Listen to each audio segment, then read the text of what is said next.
YouTube Nation, Vick TV, aka me TV, aka the Battalion Stallion. Look, I'm not even mad today after the Eagles game. I'm not mad because it was all foreseen, all of it. Have I not said? Look, you guys have said to me yesterday on Twitter, hey, Event, everything you said is coming true, and all the people who were against you, now they're starting to say the same thing. And it's true, it is. I mean, look, and then you guys said they're not even giving you the credit you deserve. Look, I can't do nothing about that, all right? That's the story of my life, though. I'm not worried about it, all right? If they're going to say the same thing, let them. Look, fans are going to be mad, and this is what happens when you become too engulfed in fandom. It makes you look stupid, regardless if it's sports or games or whatever the subject is. If you are too much of a diehard fan and you do not use your brain or use some type of reality and look at the situation in a realistic, perspective, there's going to be a problem. That's exactly what's going to happen. You're going to make yourself look stupid, and I'll talk about that later. Now, I want to talk to you guys before I start on with American football. I got to talk about football in general, which means you soccer fans, you footballers, you have messaged me about a week or so now, asking me when I'm going to start back up, the soccer videos, and start talking about it more in the sports videos. Look, I told you before, guys, we are very limited here when it comes to soccer, football, wherever you're from, okay? I'm just going to say soccer right now, all right? So, we're very limited here in America. You have to understand that we have not seen anything. I have not seen anything. ESPN has not shown anything at this point when it comes to overseas football, all right? They haven't shown anything. So I can't talk about it if I haven't seen anything. Now, when they start showing this stuff, I will definitely, 100%, I will definitely talk about it. Understand that I had a lot of fun last time doing that, okay? I really did. So I don't have a problem doing it again. But like I said, and for those before you say, where there are some streams you can watch, as of late, we've had a lot of problems here with internet issues. I don't know what's going on. All of a sudden, like during the day, we'll get some good streams or just good connection. And then as the night goes, it really starts to teeter off. Like really, it just drops. And it's weird because I've talked to a lot of my friends about it who don't live in the areas, and they're having the same problem. It seems like a lot of people in the city are having this problem. I don't know what's going on, all right? But they really need to clean it up as far as I'm concerned.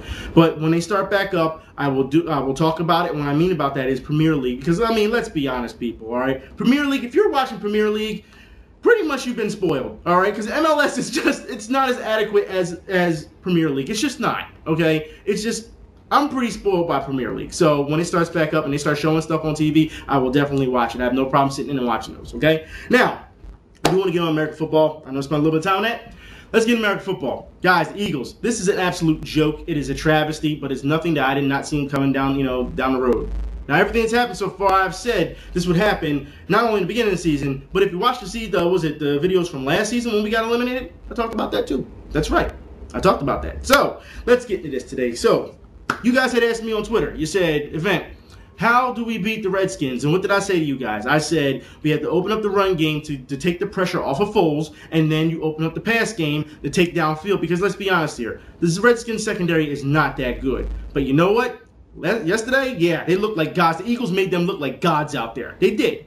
All right, now, I will put it like this. They started off because you guys, Eagles fans, were so hyped. They were like, yeah, we're going to beat the Redskins. We're going to destroy them. I said to you guys, this game is going to be tougher than you're giving them credit for. You're giving the Redskins credit for. It's going to be a tougher game. And what happened? They opened up the play, opened up the game with a pass, as usual, pass, run, which got nowhere, then pass again, which tipped off tipped off his hands, and it was an interception. Am I right? Okay, now, I will put it like this. That is not on Foles. The second interception damn sure is on Foles. You got to be kidding me. There's no way you can look downfield with that type of coverage and say, I don't care, I'm going to throw it anyway. He didn't adjust. He didn't read the defense. That's what it came down to. That's on him, okay? That's exactly what it was. Now, with all these problems that were going on in the Eagles, I mean, defense is looking atrocious, all right? They're getting killed. Look, I'll put it like this. There was wide open passes that happened, which is a miscommunication between the safety and the cornerback, okay? And sometimes, depending on the play call, the formation can be off, and that's how they got their, their exposure. Now, I'll put it like this. You can blame the coach. You can blame the players. You know how this goes, all right? When the players do something wrong, or miscommunication,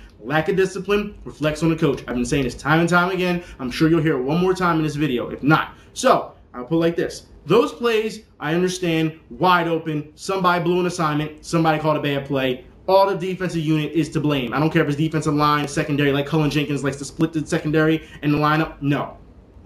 All right? It's all of a defensive problem because defensive line did nothing once again all game. Now, I will put it like this.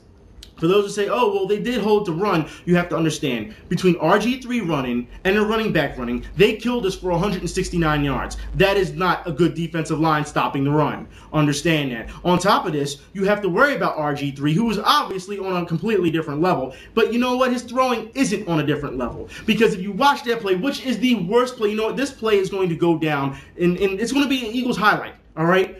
He throws the ball downfield. He does not care about the coverage, all right? He sees that Santana Moss has 2 guys on him. He throws the ball anyway, all right? Now, mind you, he should be picked off. He should. And that it says something completely different. RG3 would look really bad with that. But because Santana Moss made a great catch, it makes RG3 look good. You get what I'm saying? It's one of those things where it goes each way. Now, we'll put it like this. Santana Moss, not only does he catch the ball on 2 defenders, not only, but then he fights for the touchdown and gets the touchdown. I don't understand what's going on with this team, but it is absolutely ridiculous. And you can't do nothing but laugh, because if you're not laughing, you're going to end up crying. This is crazy. All right, there is no way that the Eagles can play like this and think it's okay. And with all these problems going on, then you have all the joke accounts on Twitter coming out. Yeah, because everyone's still referencing Marcus Vick's complaints about Vick. Yeah, now it's going for the rest of the team as well.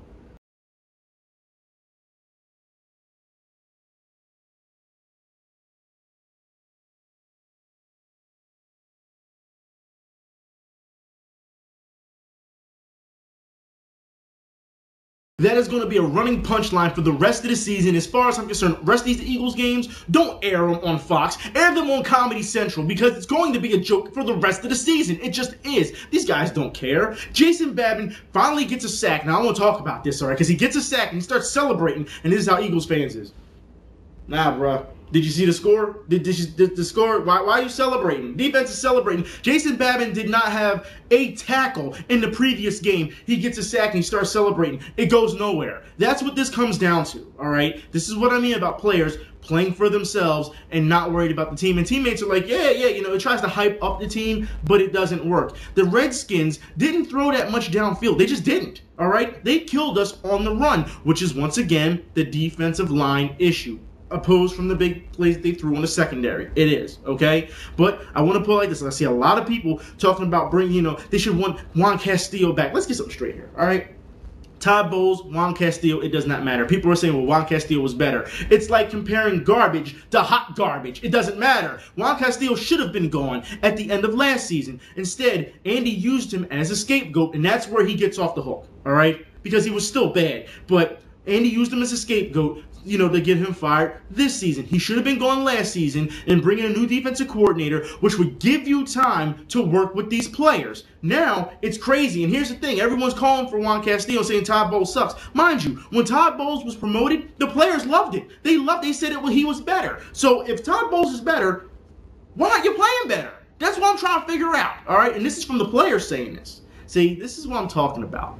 Everyone wants to point fingers at everyone when the fans should just be pointing at the entire team. There's no picking and choosing on who. It's not. And I understand that the quarterback, because I want is you know, he's, you know, the guy that goes, he's the captain. Whether the team wins, he gets praised. Whether the team fails, you know, they blame him. But people don't understand other aspects of football, especially with the special teams. Did you see, was it the Redskins? The Redskins, Sav Rocca, mind you, we used to have Sav Rocca, all right? He knew, unlike last week when the Eagles let those guys on special teams, the Cowboys, run all over us and scored. I was like, come on. You know, at least Sav Rocca knew to push someone out of bounds. He knew how to push someone out. Sav Rocca had more tackles than our defensive tackle did last night, whatever you want to call it. Isn't that something? That should tell you something. And like I said about the quarterback, we won't get into this assessment. You already know, because I talked about it last week, about Nick Foles and why he shouldn't play against the Redskins. And everyone said, no, you gotta let him play. And the media saying, yes, let him play for the rest of the season. Well, now it seems like the media is having quite the identity crisis on who they want to start for this team. What is left to look forward to with this team? As you said, you compared it to the last 4-game losing streak by 13 points or more, and that was the beginning of the Dick Vermeil era. We saw the start of the Nick Foles era, if indeed that's what it is, and there's nothing to write home about this, Ray. He did not look good. He certainly had help, but so I'm wondering, what are we writing home about that keeps us hanging on for next year? Nothing. Nothing. I mean, that's really kind of where you are. I mean, Foles was dealt a real tough hand today. I mean, I was counting up the number of times in his third down situation. Third down conversions were bad, but almost all of the third downs were 3rd and 8 or longer. More than half of them were 3rd and 8 and longer, and more than half of those were 3rd and 15 and longer. So, I mean, it's a very tough situation, even against a poor defense like the Redskins. Andy just keeps getting up there and defending these guys, and he keeps defending these guys, and that's his nature. And I guess if he coaches for another 30 years, he'll continue to do the same thing. He's talking about great effort. I don't see it. I don't see it. I don't see this team playing hard. I think that players, and I can speak to this more than me, I think players can fool themselves into thinking they're playing hard. Mm-hmm. If you ask these guys, they'll probably tell you, yeah, I'm playing hard. What you need to do is you need to sit them down and show them the film. And make them sit and look at how they're playing.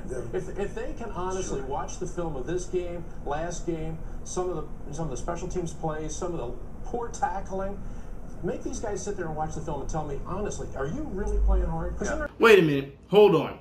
You're going to tell me after the game, now you're going to say the assessment of Foles, you got nothing from it. Well, didn't I say that last week? I told you last week that if you put Foles out there with that front line, you weren't going to get a fair assessment of him. I told you that, all right? King Dunlap, I don't know what he was doing out there, all right? Once again, getting more penalties. You brought this new guy in. He had 4 penalties. Was it Scott? He had 4 penalties. You had all these guys who were missing assignments. Foles is getting killed out there, all right? He's getting taken hit after hit. It wasn't going to be a fair assessment. Now they're admitting, oh, well, it really wasn't a fair assessment. He was dealt a bad hand. And you admit that you couldn't get anything out of it. Yet, you still want him to play for the rest of the season. After praising him to the roof, you even said that he didn't play good. Foles said himself he didn't play good. Yet, you still want him to play. And also, allow yourself the opportunity to possibly begin planning for what your front office and your coaching staff is going to look like next year. And most notably, again, no one was a bigger fan of Mike Vick than I am or was. But Nick Foles should play out this season. First of all, it's unfair to Michael to put him back. But second of all, we do need to find out about Nick Foles and to find out, again, it's not really a fair test for Nick Foles to be in there with a team that's packed it in. But you'll get an idea of how Nick Foles handles adversity, and we'll see. But he should play out the season. I have no doubt about that. Fair or unfair, there's something about looking at these numbers here that would suggest to me Michael Vick could have done better numbers than question. that. 21 of 46, 204 yards. He's below 50% passing. Below 50% passing. 204 yards, 4.4 yards an attempt. I don't know that Michael Vick ever saw that this season, let alone recently. No touchdowns, 2 interceptions, 40.5 quarterback rating, which is actually up from his halftime rating. What was that rating? 32? 4 sacks. He was sacked 4 times for 27 yards. No yards rushing. So let me get this straight. You admit Michael Vick could have put up better numbers, thus a better performance, thus giving us a better chance to win the football game. Because that's what it's about, winning football games. All right? But you want Foles to play. That makes no sense to me at all. These guys do not know, I swear. If I was in the studio with them when they were saying these type of things, I would have buried them. This makes no sense. You have to be kidding me to think that it's unfair to Michael Vick to bring him back now. It is not unfair. It's not unfair to Nick Foles because, like I said, you should not be having him behind that line. It is unfair to assess him on what he can really do. He may get hurt with that, offensive line out there. These guys are not playing well. They're not. All right? Before you can actually see what Nick Foles can do, he could get injured. It's unfair. I told you before, it takes at least a season to 2 seasons to assess a new franchise quarterback. So it's not unfair to Nick Foles. It's unfair to Michael Vick? No, because he's the franchise quarterback already. He can put up numbers. He can do this. He has put his body on the line. Let him do his thing. All right? It's not unfair to him. And I find it funny that all of a sudden, well, he had a concussion, so he couldn't play that game. Well, I'll put it like this. If he had a concussion and walked off on his own too, and he couldn't play that game, don't expect LaShawn McCoy to play next week, all right? Because he had to be carted off. And we're going to talk about that a little bit too, due to the fact that why do you still, in a blowout game, why do you still have LaShawn McCoy out there with, 2-3 minutes left in the game, and he gets hurt, he gets a concussion. And Andy Reid is like, at first he says, well, I'm trying to win the game. You're not trying. If you were trying to win the game, you would have made the necessary adjustments in the beginning of the game or in the beginning of the second half of the game, all right? You didn't. You wanted to keep people out there to make it, I guess, sometimes make some type of statement. It made no sense, all right? This is garbage. All of it is garbage. There's no way you can sit here and tell me that this is acceptable. But I want to talk about the coaching a little bit more, because I keep telling you, no matter what quarterback you have in there, it is about coaching and the game plan. And it seems like nobody on the coaching staff knows what they're doing. I don't recall, except for one play to Deshaun Jackson down the sideline where he had his man beating the ball like it was carried out of bounds by the wind. I don't remember a ball being thrown deep all day. Everything was dink and dunk, throw it to the tight end, throw a screen play to Shady or Bryce Brown. I mean, Deshaun Jackson and Jeremy Maclin combined for 2 catches and 5 yards today. Yeah. The long threatening this terrible Redskins defense set down the field. They weren't threatened all day. Great point. And you know what it tells me, though? It tells me that the same problems persist regardless of who the quarterback is in there. You have a terrible offensive line or an inept offensive line. You have, I think, a little bit of an identity crisis at the receiver position, meaning that they're pretty much good for one thing, which is going down the field. The same problems that we saw when Michael Vick was in there at the quarterback, you saw today with Nick Foles. You just did. Sometimes no time to throw the football, can't get the ball down the field, have to settle for more dump-offs. Things of that nature. It clearly is a coaching staff problem. And within Andy Reid's tenure, we have seen this time and time again when a backup quarterback comes in and has to deal with this dink and dunk system. So now we've seen it with Nick Foles. When Vick was the backup, came in with Vick. We also saw it with Kevin Kolb, did we not? We saw it with A.J. Feely. We saw it with Jeff Garcia. Even at one point when Donovan McNabb came in. Understand, this is how the system is. And it seems like everyone wants to just point out the quarterback. No, it is the coaching. And I put it like this because people think, oh, well, you know, Andy Reid needs to stay and it's not his fault. So I'm just magically making up these names, huh? It's just magically happening throughout all these seasons of football, huh? I'm just saying. I just don't understand this from some fans. I just don't, all right? But then, not only that, then you ask, you know, Nick Foles, you ask him to throw 46 times in his first game. What are you doing, Andy? Finished the game with 46 pass attempts versus 21 rushes. So, I mean, I knew coming in, we talked about it in the pregame, that you really should not ask the quarterback to throw the ball that much in his first start. But we know Andy and Marty. I mean, they looked at this Redskin team, they looked at the film, they looked at this pass defense, they looked at that pass rush, and they just couldn't help themselves. They kept calling pass after pass. But, I mean, to throw 46 passes in a kid's first start? Yeah, 2 of the first 3 plays were pass plays, and he was intercepted on the 3rd play of the game. I mean, you give this kid time to warm up and get comfortable in the game. They just came out looking to go down the field, looking to make big plays, and they weren't there. And I knew this was going to happen. This is what they do, Andy and Marty, when it comes to their game plans. They want to throw the ball, and it's not adjusting the game plan to fit the quarterback's skill set or his experience. It's, we know these plays really work. We just need someone to execute them, and it's the old putting the square peg in the round hole thing that we've seen for the last 2.5 years with Michael Vick. I mean, it's the same stuff. More hard-headed coaching. That's what it comes down to. I told you before, you have to adjust as you play and understand you have to take what the defense gives you. This is the reason why we haven't won a playoff game in 4 seasons. This is the reason why we're getting ready to be eliminated from playoff contention in 2 seasons in a row. You understand that? Andy is not doing his job, but yet people still want to defend him. I don't understand why people want to defend not only the coach, like I said, I've seen it already on Twitter, the people just going nuts. Andy Reid needs to stay. It's not his fault. It's the players' fault. And then we have people who want to back the players and say it's the coaching fault. And they're trying to assess Nick Foles as well when it comes to this game. Here's a tweet from Joel. Foles is not bad. The Eagles' O-line is. He is going to be good. You can see the promise. Whoa. I don't know about that. If you can see the, I'm not saying he's going to be bad, but I don't know if you can see the promise. Not based on today. He wasn't very accurate. He didn't make good decisions, and even he said it. He played a lousy game against a team that's easy to score against. Seriously, where do these fans come from? I don't understand. You know what I'm seeing with the Nick Foles era? We're almost seeing like the Kevin Kolb era. That's what we're seeing. Where all these people had this tremendous support. Like there was even dudes on YouTube telling some, yeah, Kolb is my boy. He's my boy. What's up? You don't know him. What's wrong with you? You know what I'm saying? I just didn't understand it. And it's the same thing we're now seeing with Nick Foles. I don't understand with fandom. Like I said, you cannot blind yourself. We saw on Twitter last night, after we had lost, was it Giants fans? That's right, Giants fans. They stay digging on us. They do. They they were retweeting what Eagles fans were saying in the beginning of the season. People was like, oh yeah, we're going to go 13-3. We're going to the Super Bowl. It's going to be Eagles Patriots in the Super Bowl. Like all these guys were saying, you know, you heard it here first and bank on it. And then the Eagles are going to win the Super Bowl. Now look at you. This is what happens when you let your fandom take over. I keep saying this. I don't understand. Chill. Relax. You have to see things in a completely different way as opposed you've been used to. If you've been an Eagles fan for so long, then you know how this is going to go. You do. All right? Don't tell me all of a sudden that, oh, well, we got all these guys, we're going to the Super Bowl. It takes more than that. It does. You know that Andy has lost his team. And I want to talk about this because the players love to talk about how they're playing for Andy now because of how bad he's taking a beating. Well, I haven't seen it yet. I haven't seen it. And now the players want to talk about how Andy shouldn't be blamed, that themselves, the players, should be blamed for the losses of what's going on out there.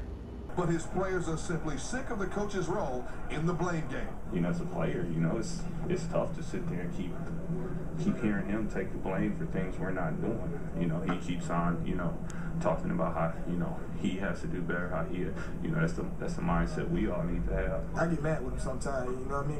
Because you always say, I'll tell you this, I'm going to put it on myself. You know, I tell him, man, at what point you going to put it on us? You know, you can't take care of everything, bro, because it's not your fault.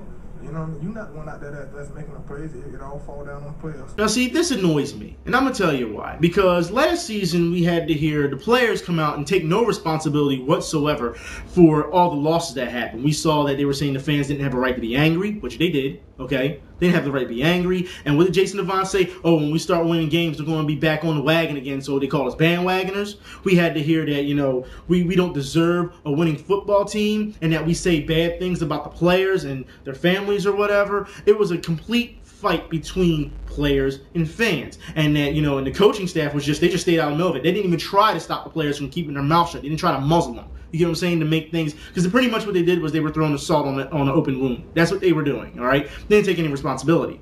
Now we're seeing this season, now they want to take responsibility because they know their coach is getting ready to get the boot. That's what it is. Then we saw Evan Mathis, you know, in the offseason talking something, I'm not playing for the team, I'm playing for Andy, I'm not playing for these fans. Like, when you hear these type of statements come out during the season, you know, last season, in the offseason, you have to be kidding me if you think that I care all of a sudden that, oh, well, it's on us, it's on us. I keep saying it time and time again.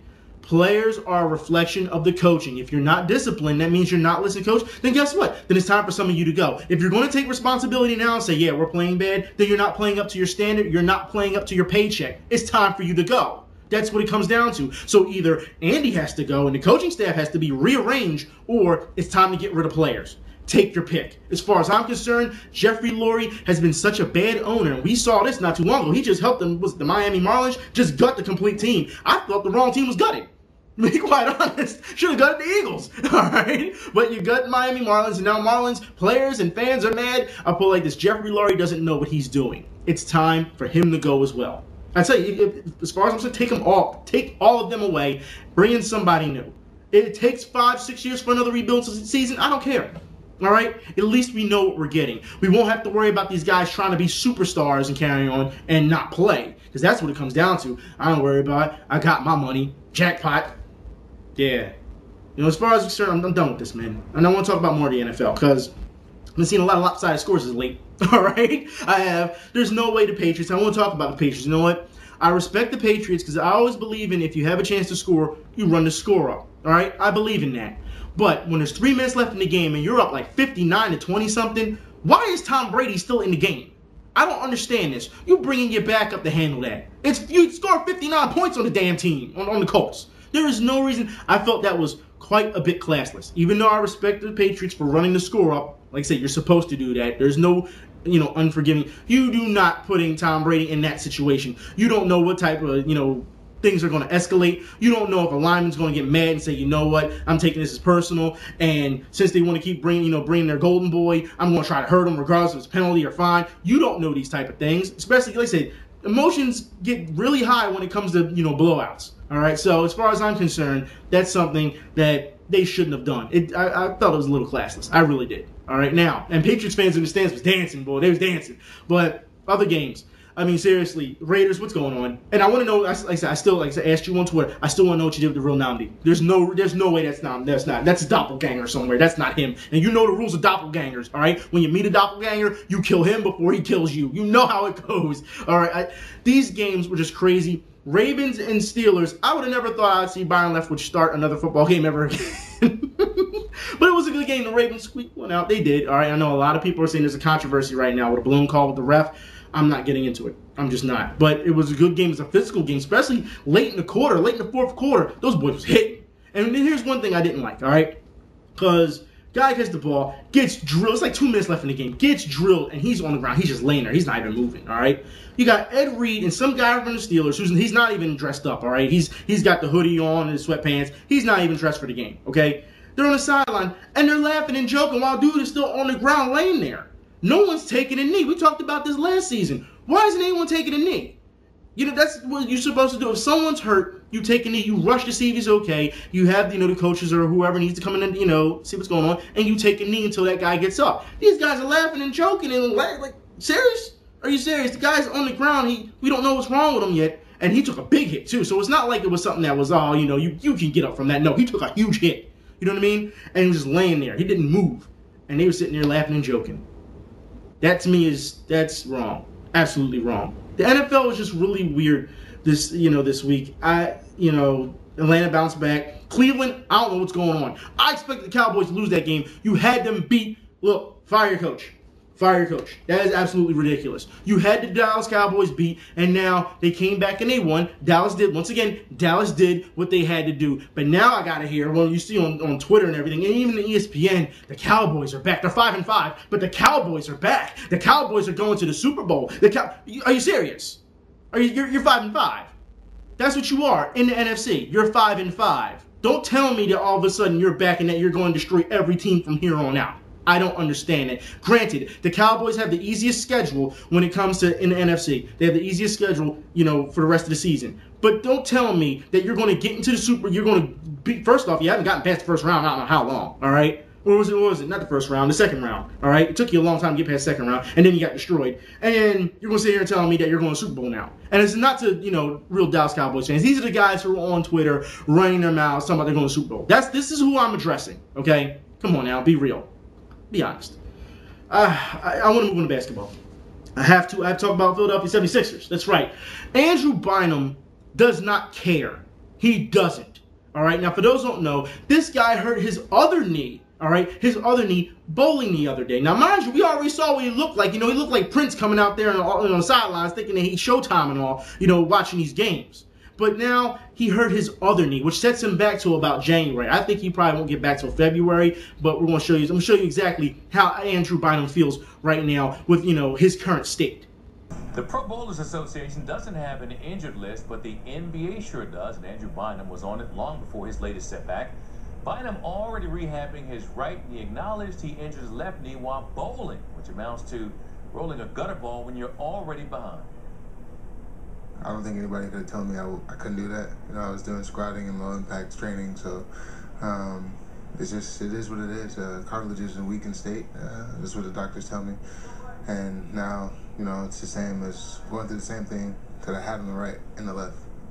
It's identical. That's got to be a feeling you're just bowling. I know, yeah. No, obviously, that's the question that all the doctors kind of have, and myself, it's like, you do that, which is relatively nothing, 3 steps, what happens when you play. So I think that's the most important thing, and why everybody's being so cautious, and I can't answer it, and they can't now either. We're trying to figure out what's going on.